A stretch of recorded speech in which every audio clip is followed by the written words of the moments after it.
Pour ce numéro de Tour de piste, nous avons atterri en Savoie, sur l'aérodrome de Chambéry-Challes-les-Eaux. Challes-les-Eaux, un nom mythique pour les adeptes du vol sans moteur.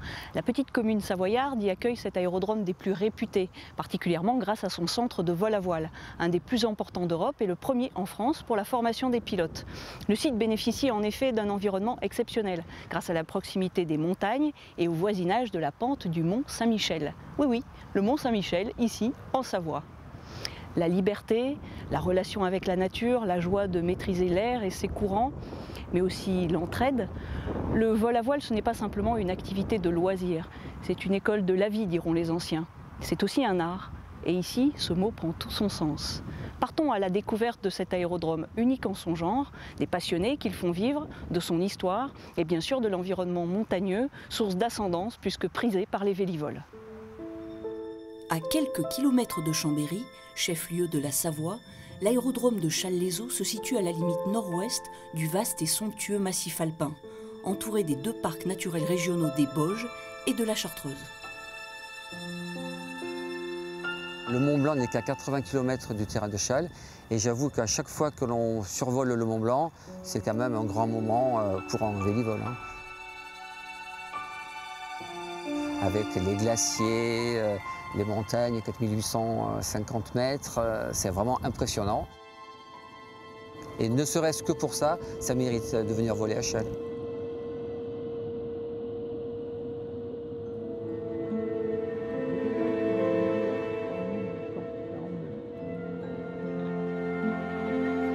Sachant en plus que partant du Mont Saint-Michel qui est juste à côté de nous, on peut faire des vols fabuleux, c'est-à-dire partant de montagne en montagne, c'est-à-dire de jouer un peu à saute-montagne, on peut faire des vols pour les vols records. Pour vous citer des vols records au départ de Challes-les-Eaux, c'est de l'ordre de à peu près 1250 km.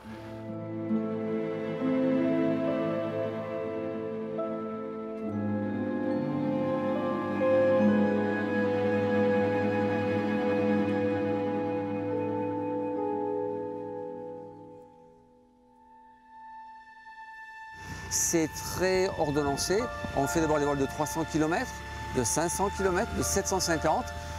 Et quel est le plus grand vol que vous avez fait? Moi, c'est 1150 dans l'année 2003, qui était une année fabuleuse pour ça.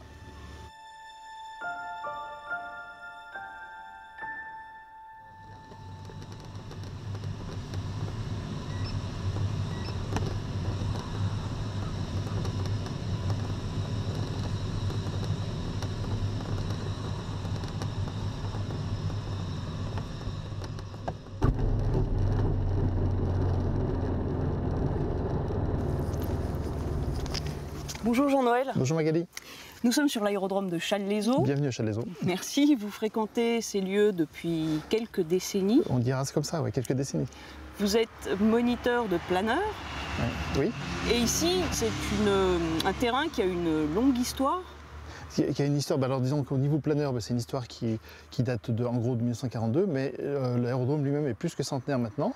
Et on est d'ailleurs devant le hangar de 1913, le premier hangar qui a été monté sur cet aérodrome. Donc en 2013, on a fêté son centenaire, enfin de l'aérodrome, du hangar et de l'activité, quoi. Mais c'est une longue histoire, voilà.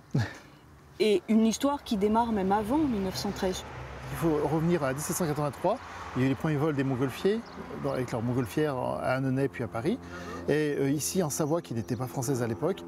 Les premiers vols ont eu lieu 5 mois après, donc en mai 1784. Des jeunes gens de la société de Chambéry sont partis, on va construire une montgolfière, sont partis du château de Buisseron qui se trouve à 8 km dans cette direction-là. Et leur montgolfière a bien fonctionné, elle est montée jusqu'à 1000 mètres de haut. Donc 1000 mètres, c'est à peu près à la hauteur du Mont Penay qui est à côté de nous ici. Elle est descendue, descendue, descendue, et le vent l'a emportée dans une grande zone marécageuse qui était ici, à l'endroit où nous nous trouvons. Et donc c'est un petit peu comme si le destin, par ce vol, avait dit un jour c'est ici qu'il y aura un aérodrome. Tout d'abord, halte d'aviation militaire, l'aérodrome deviendra un centre de renom pour la formation des pilotes et un camp de base pour la création de terrains d'atterrissage en montagne. Aujourd'hui, plusieurs activités aéronautiques et clubs se partagent la plateforme. L'un des deux aéroclubs, installé dans le hangar historique, rassemble surtout des pilotes propriétaires, amoureux du vol en montagne et de l'aviation à l'ancienne. L'autre aéroclub a des origines qui remontent à l'aviation populaire. L'objectif de ce club du CLAP, c'est donc d'ouvrir l'aviation au plus grand nombre? Bien sûr, c'est d'ouvrir l'aviation au plus grand nombre. Alors on a 7 ou 8 jeunes actuellement, de moins de 21 ans. On a une dizaine de femmes, ce qui représente un peu plus de 10% de notre effectif, et on en est assez fiers parce que pas tous les aéroclubs, c'est pas le cas dans tous les aéroclubs.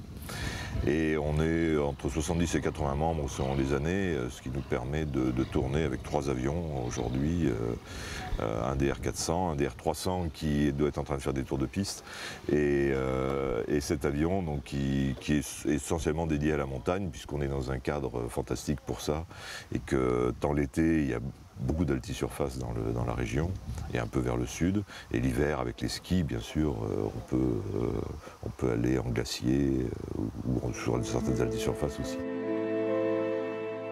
Grâce à son environnement et ses spécificités, l'aérodrome de Challes-les-Eaux est essentiellement fréquenté par les planeurs. Il est d'ailleurs devenu l'un des hauts lieux du vol plané en France. Et son centre de vol à voile, l'un des premiers clubs français à avoir réintroduit l'usage du treuil pour le décollage. Il y a 3 énormes tambours. Dans ces tambours, il y a des câbles. Ce qu'on fait, c'est que quand on met pleine puissance, les tambours vont s'enrouler très vite, ce qui va permettre de tirer le planeur qui est en bout de piste. Et il me semble qu'il y a à peu près 1 km de câble. Du coup, le planeur se fait tirer par le câble et puis il peut monter jusqu'à 600 mètres, 650, 700 mètres en fonction du planeur et du vent. On a vraiment fait figure de pionnier sur le redémarrage du treuil en France. Et c'était avant tout pour préserver les riverains? Avant tout pour préserver les riverains. Et puis on s'est aperçu finalement que ça amenait beaucoup plus.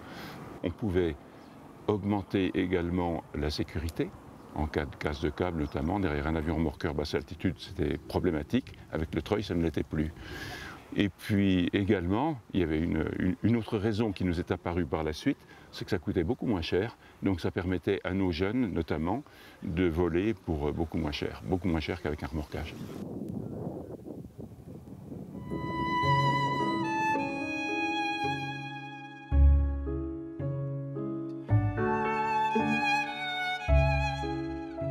Nous sommes au Mont-Saint-Michel, sur les hauteurs de la commune de Challes-les-Eaux et de son aérodrome. Et ce qui a fait la réputation de l'aérodrome de Challes-les-Eaux, sa notoriété, c'est donc cette pente exceptionnelle? Oui, tout à fait. En fait, on utilise ce qu'on appelle les brises de pente, qui sont créées par l'échauffement du soleil, qui tapent bien perpendiculaire sur les pentes, plus que sur le terrain plat de vallée. Donc ça chauffe beaucoup sur les pentes. L'air chaud s'élève au-dessus des pentes. Il est remplacé par de l'air un peu plus frais qui vient de la vallée. Et donc ça crée tout un cycle de brise qui s'établit. Donc cette brise monte le long des pentes. Elle est en plus alimentée par une autre brise qu'on appelle la brise de vallée, qui vient pour nous, qui viendrait du lac du Bourget qu'on voit là-bas. Toute la ville de Chambéry et la brise de vallée viendrait monter comme ça, alimenter la brise de pente qui, elle, souffle bien sur la pente. Le planeur, lui, qu'est-ce qu'il fait comme les oiseaux voiliers et autres? Il est plus lourd que l'air, donc naturellement, il va avoir tendance à descendre. Mais si on se débrouille bien, on le met dans ce courant d'air montant. Et donc le bilan fait que le planeur peut arriver à monter. Dès qu'on a quitté le treuillage, dès qu'on s'est largué, tout de suite on se dirige sur le Mont-Saint-Michel et là on observe le variomètre, un instrument qui va nous indiquer si le planeur monte ou s'il descend, et on va le voir effectivement monter doucement, puis de plus en plus vite, 0,50, 1 mètre, 1,50 m, 2 mètres plus, et très vite on arrive à passer au-dessus du Mont-Saint-Michel.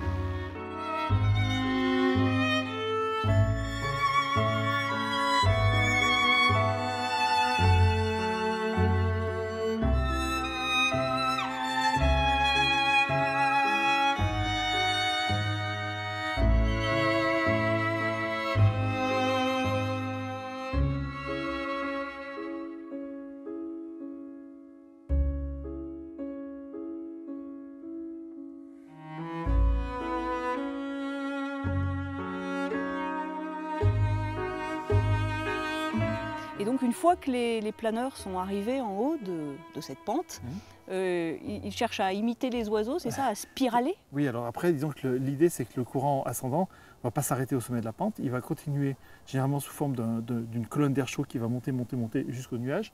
Et donc le planeur va se mettre à tourner à l'intérieur de cette colonne d'air montante pour arriver à rester à l'intérieur, pour ne pas en sortir. On appelle ça spiraler. Et c'est ce que font les buses, les oiseaux voiliers en général, les aigles.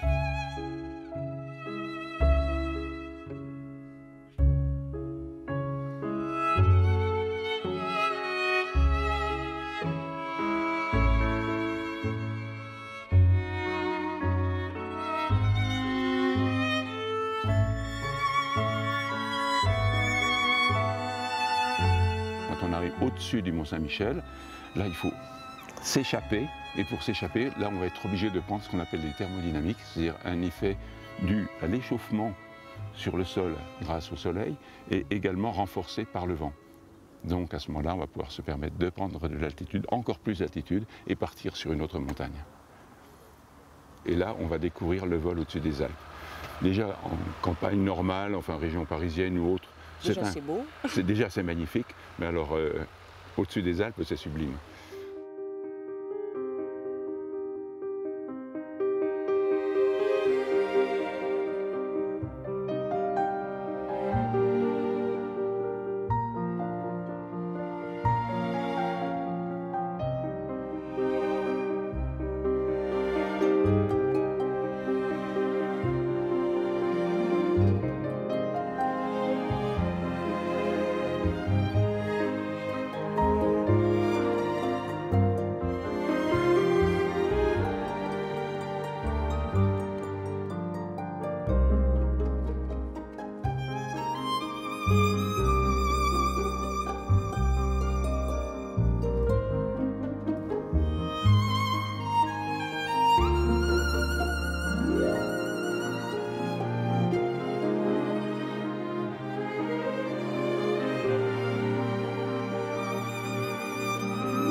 Disons qu'il y a déjà effectivement, lorsqu'on vole notamment en solo, le plaisir de découvrir la nature, de découvrir des endroits qu'on ne connaît pas encore, et puis la sensation d'être en vol aussi, et parfois d'avoir le plaisir de voler par exemple avec un oiseau, avec une buse qui vient nous voir ou que nous, on va voir.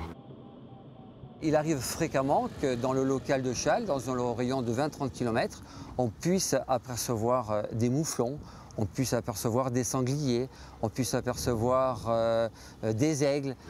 Alors pour moi, en plus, il y avait un autre plaisir, c'était celui de le faire partager, ce plaisir. C'est-à-dire d'emmener un élève, de lui apprendre à piloter. Il y a tout le plaisir de former quelqu'un, de l'amener petit à petit, doucement, jusqu'à voler seul, et puis lui faire partager toutes les émotions qu'on a au cours du vol.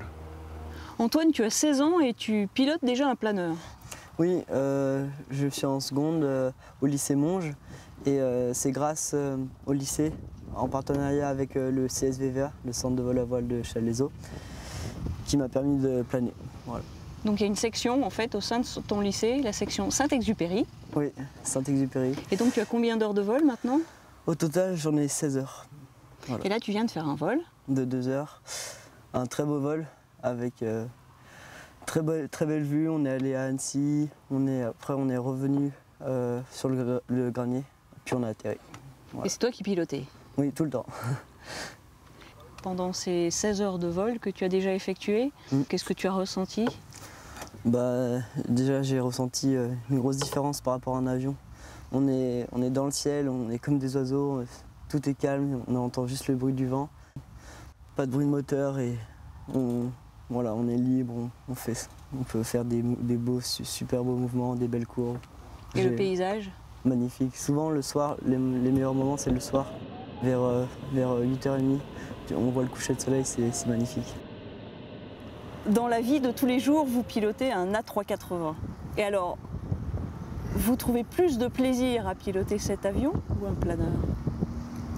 Oh, le plaisir, c'est dans le planeur quand même. Hein. Dans un avion, dans un 380, on a des ordinateurs à programmer, c'est un petit peu lourd. On a des trajectoires à suivre qui nous sont imposées. Et là, c'est la liberté, c'est vraiment c'est la liberté, c'est le sens de l'air où on sent vraiment les masses d'air, les courants ascendants, on les sent. Dans le vol à voile, c'est vraiment l'esprit vol libre.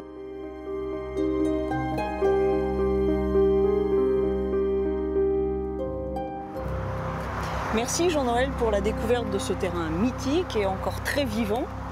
Ça a été un plaisir de vous recevoir ici à Chasles-les-Eaux. Et si on veut en savoir plus donc, sur cet aérodrome, sur l'histoire de ce terrain, on peut découvrir tout cela dans un livre que tu as écrit il y a quelques temps. Donc un livre qui s'appelle Chasles avec 2 N, voilà. Joli titre. Donc, merci. 100 ans d'histoire, 100 ans De l'aéronautique d'aéronautique à à Challes-les-Eaux. À bientôt. Au revoir et puis bon vol. Merci. Bon retour. Et puis à bientôt pour un nouveau tour de piste.